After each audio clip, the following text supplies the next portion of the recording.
આણંદના અડાસ ગામ નજીક નિર્માણાધીન બ્રિજ ધરાશયની ઘટના બની છે। ઘટના સ્થળે વેસ્ટર્ન રેલવેના ઉચ્ચ અધિકારીઓ પહોંચ્યા હતા। સ્થાનિક સરપંચે રેલવે અધિકારીઓનો પણ ઉધડો લીધો।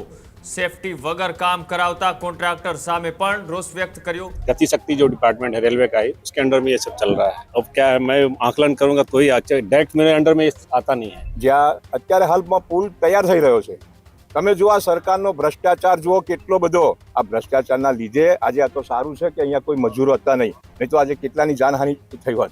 પહેલું તો કોન્ટ્રાક્ટરોની જોડે કેટલું કમિશન લેશે આ સરકાર કમિશન ના લેતી હોય તો આ વસ્તુ બને જ નહીં। હજુ તો રસ્તો ચાલુ નથી થયો, કદાચ ખરેખર જો ચાલુ થયો હોત તો કેટલાની જાનહાનિ થઈ હોત। ઘટના સ્થળે આવીને જોતા રેલવેનો જે અંડર કન્સ્ટ્રક્શન પાર્ટ છે, એનો એક પેસેજ છે, એનો એક સ્લેબ પાર્ટ છે તે તૂટી ગયો છે। પ્રાથમિક રીતે આ બાબતે કોઈ પણ પ્રકારની જાનહાનિ થયેલ નથી।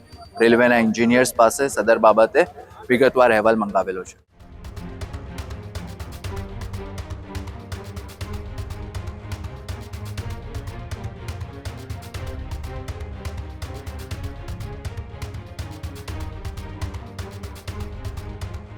રાજ્યમાં વધુ એક નિર્માણાધીન બ્રિજ છે તે ધરાશય થયો છે।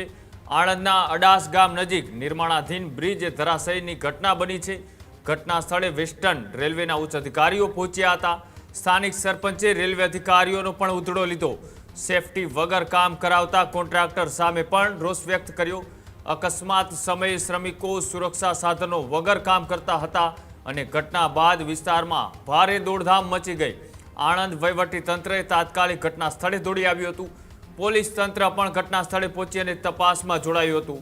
પ્રાંત અધિકારી અને ડીવાયએસપી સહિતના અધિકારીઓ પણ અડાસ ગામે પહોંચ્યા હતા। દુર્ઘટનામાં 50 ફૂટથી વધુ લાંબા 3 હેવી ગડરે તૂટી પડ્યા હતા। બ્રિજનું કામ છેલ્લા 6 મહિનાથી આ ચાલી રહ્યું છે। અકસ્માત બાદ બાંધકામની ગુણવત્તા સામે પણ અનેક સવાલો છે તે ઉઠી રહ્યા છે। રેલવે વિભાગે સમગ્ર મામલે તપાસ શરૂ કરી છે। સ્થાનિકોમાં ભય અને રોષનો માહોલ પણ જોવા મળી રહ્યો છે। સદનસીબે આ મોટી દુર્ઘટનામાં કોઈ જાનહાનિ થઈ નથી, પણ ફરી એક વખત વિકાસના દાવા વચ્ચે ભ્રષ્ટાચારનો પુલ છે તે ધરાશય થયો છે। આ ત્રણ એ ગડર નીચે પડતા હવે ત્યાં જે કોન્ટ્રાક્ટર છે તેની સામે પણ અનેક સવાલો ઉઠી રહ્યા છે। આ જે કામની ગુણવત્તા છે તેની ઉપર પણ હવે સવાલો ઉઠી રહ્યા છે કે કામની ગુણવત્તા એ કેટલી યોગ્ય હશે। ત્યાં પુલ અચાનક નીચે પડ્યો। હજુ ચોમાસું આવવાની તૈયારીઓ છે તે પહેલા જે અધૂરા કામો છે તે એમને લટકી પડેલી હાલતમાં જોવા મળી રહ્યા છે। અને આ જે કર્મચારીઓ છે તેમને સરપંચે ઉધડા લીધા। જે ત્યાં શ્રમિકો કામ કરી રહ્યા હતા તે પણ કોઈ સેફટી સાધન વગર કામ કરતા હતા। કદાચ તેમના મૃત્યુ થાત તો તેમનું જવાબદાર કોણ? અંતે સરકાર તો 4 અથવા તો 5 લાખ રૂપિયાની સહાય આપીને છૂટી જાત, પણ આ જે લોકો સેફટી વગર કામ કરી રહ્યા હતા તેમની જવાબદારી કોની? આવા અનેક સવાલો એ ફરી એક વખત ઉઠી રહ્યા છે। આ જે બ્રિજ દુર્ઘટના થઈ છે, જાનહાનિ કોઈની નથી થઈ, તેમ છતાં પણ અધિકારીઓ સામે સવાલ એટલા માટે ઉઠી રહ્યા છે કે આની ગુણવત્તા કેટલી હલકી હશે। ત્યાં પુલ પડી ગયો અને સાથે જે ત્યાં શ્રમિકો કામ કરી રહ્યા હતા તેની સેફટીની જવાબદારી કોની? આ જ લઈને ત્યાંના સ્થાનિક સરપંચે અધિકારીઓને બરાબરના ખખડાવ્યા। मेरा काम जो है रेलवे ट्रैक की मेंटेनेंस जो कि है बड़ौदा अडास स्टेशन के जो ट्रैक है उसकी देखरेख करना मेरा काम है। ये ब्रिज का काम, हाँ ब्रिज का काम जो है ये अदर जो गति शक्ति जो डिपार्टमेंट है रेलवे का है उसके अंडर में ये सब चल रहा है। और ये अभी अचानक मेरे को इन्फॉर्मेशन मिला अभी यहाँ पे जो है मतलब जो आरओबी का काम चल रहा है अडास में 200 LC 250 पे उसका RCC जो है गटर जो है गिरा है। इन्फॉर्मेशन मिला, मैं पहुंचा यहाँ। कितने टाइम से चल रहा है ये तो लगभग कितना लगभग है 1 साल 1.5 साल 1.5 साल से चल रहा है एटलीस्ट लमसम। लग रहा है सर कि लापरवाही है क्योंकि इस प्रकार से गिरना कितना उचित है। अब वो अब क्या है, मैं आकलन करूंगा तो ही डायरेक्ट मेरे अंडर में आता नहीं है। अब नहीं है ये जो होनी बनी है जी। तो लग रहा है आपको कि जायज है? तो देखना पड़ेगा सर, हमको भी एग्जैक्ट मैं अभी एक बार जब तक आकलन नहीं करूंगा मैं नहीं बता पाऊंगा। हाँ हमारा वो ट्रैक से रहता था हम सब बताए थे, लेकिन अपना काम वो ट्रैक वाला है। ये ब्रिज का काम ब्रिज वाले कौन से ऑफिसर है जिनके अंदर लग रहा है? अब ये बड़े ऑफिसर का तो मैं बता नहीं सकता। ये गति शक्ति है जो कि रेलवे का एक पार्ट है, इस तरह है हम इंजीनियरिंग है, ट्रैफिक है, इस तरह एक गति शक्ति भी एक डिपार्टमेंट है जिसके अंडर में ये सब काम। આજે આ ઘટના લગભગ 7:15 થી 7:30ની વચ્ચે જ્યાં અત્યારે હાલમાં પુલ તૈયાર થઈ રહ્યો છે, તમે જો આ સરકારનો ભ્રષ્ટાચાર જુઓ કેટલો બધો।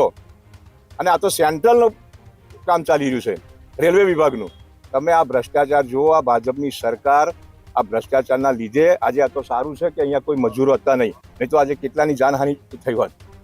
એટલે સરકારને કહેવા માંગીએ છીએ કે જ્યાં પણ આ કોન્ટ્રાક્ટરનું કામ થાય છે અને જે કંઈ કોન્ટ્રાક્ટરો કામ કરે છે તેનો પહેલું તો કોન્ટ્રાક્ટરોની જોડે કેટલું કમિશન લેશે આ સરકાર. આ સરકાર કમિશન ના લેતી હોય તો આ વસ્તુ બને જ નહીં. અને આ કમિશનના લીધે તો આજે કમિશન ભ્રષ્ટાચારના લીધે આજે કેટલા લોકોની જોકે જાનહાનિ કરી છે, પરંતુ ભવિષ્યમાં આ ના થાય એ સરકાર ચિંતા કરે. અને આ સરકારને ખરેખરમાં આ જોવું જોઈએ અને ક્વોલિટી કંટ્રોલ વાળાને કે થર્ડ ઇન્સ્પેક્શને બી એની એ કરવી જોઈએ. કારણ કે ખરેખરમાં આજે આ બ્રિજ તૂટી પડ્યો છે, હજુ તો રસ્તો ચાલુ નથી થયો. કદાચ ખરેખર જો ચાલુ થયો હોત તો કેટલાની જાનહાનિ થઈ હોત. એટલે સરકારને અમે કહીએ છીએ કે આ ભ્રષ્ટાચારના જે તમે અહીંયા આગળ એ કરો છો કે ઝીરો ટોલરન્સ, અરે ઝીરો ટોલરન્સ નહીં, આ તમે ભ્રષ્ટાચારી છો, બધા ભ્રષ્ટાચારી. શું માંગણી છે ગ્રામજનો તરફથી? અરે ગ્રામજનો તરફથી માંગણી છે કે સારામાં સારું કામ થાય, નહીં તો આજે કેટલાની જાનહાનિ જશે. અહીંયા આણંદ તાલુકાના અડાસ ગામમાં સાંજે 7:15ની આસપાસ રેલવેનો એક અંડર કન્સ્ટ્રક્શન ઓવરબ્રિજ જે હતો તેનો એક પાર્ટ તૂટી ગયા હોવાની માહિતી મળેલ છે. ઘટના સ્થળે આવીને જોતા રેલવેનો જે અંડર કન્સ્ટ્રક્શન પાર્ટ છે એનો એક પેસેજ છે, એનો એક સ્લેબ પાર્ટ છે તે તૂટી ગયો છે. આ પ્રાથમિક રીતે આ બાબતે કોઈ પણ પ્રકારની જાનહાનિ થયેલ નથી. રેલવેના એન્જિનિયર્સ પાસે સદર બાબતે વિગતવાર અહેવાલ મંગાવેલો છે. હજુ સુધી તમે અમારી ચેનલને સબસ્ક્રાઇબ નથી કરી તો અત્યારે જ ન્યૂઝરૂમ ગુજરાતને સબસ્ક્રાઇબ કરો, ફેસબુક અને ઇન્સ્ટાગ્રામ પર ફોલો કરો.